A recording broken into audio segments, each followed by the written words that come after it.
بسم الله الرحمن الرحيم. الرحمن علم القرآن، خلق الإنسان علمه البيان. الشمس والقمر بحسبان، والنجم والشجر يسجدان.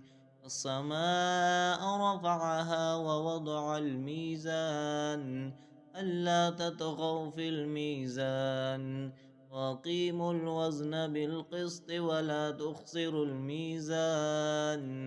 والأرض وضعها للأنام، فيها فاكهة والنخل ذات الأكمام، والحب ذو العصف والريحان.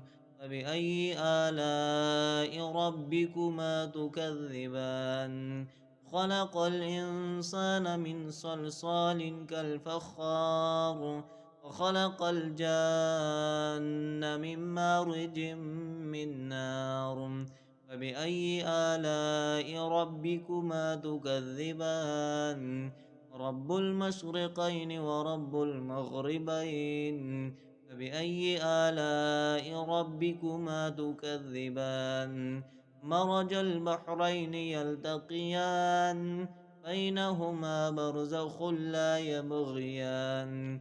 فبأي آلاء ربكما تكذبان؟ يخرج منهما اللؤلؤ والمرجان. فبأي آلاء ربكما تكذبان؟ وله الجوار المنشآت في البحر كالأعلام.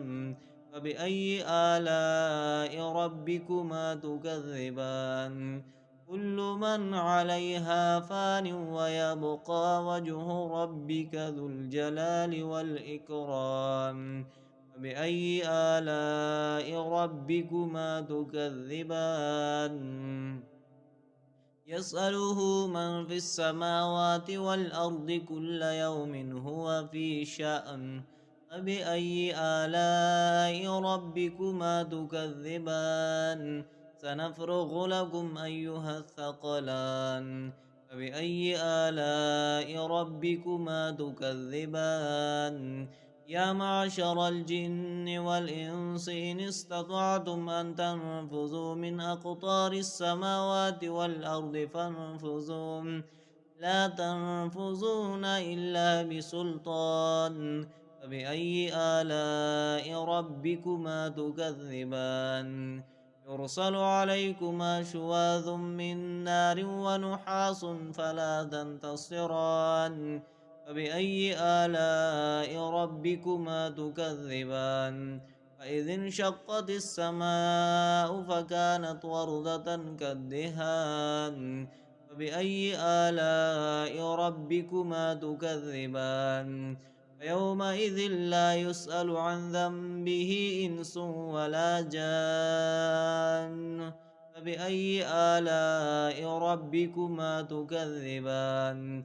يعرف المجرمون بسيماهم، فيؤخذ بالنواصي والأقدام. فبأي آلاء ربكما تكذبان؟ هذه جهنم التي يكذب بها المجرمون، يطوفون بينها وبين حميم آن. فبأي آلاء ربكما تكذبان؟ ولمن خاف مقام ربه جنتان. فبأي آلاء ربكما تكذبان؟ ذواتا أفنان. فبأي آلاء ربكما تكذبان؟ فيهما عينان تجريان. فبأي آلاء ربكما تكذبان؟ فيهما من كل فاكهة زوجان. فبأي آلاء ربكما تكذبان؟ متكئين على فرش بطائنها من استبرق، وجنى الجنتين دان. فبأي آلاء ربكما تكذبان؟ فيهن قاصرات الطرف لم يطمثهن إنس قبلهم ولا جان فبأي آلاء ربكما تكذبان كأنهن الياقوت والمرجان فبأي آلاء ربكما تكذبان هل جزاء الإحسان إلا الإحسان فبأي آلاء ربكما تكذبان ومن دونهما جنتان فبأي آلاء ربكما تكذبان مدهامتان فبأي آلاء ربكما تكذبان فيهما عينان نضاختان فبأي آلاء ربكما تكذبان فيهما فاكهة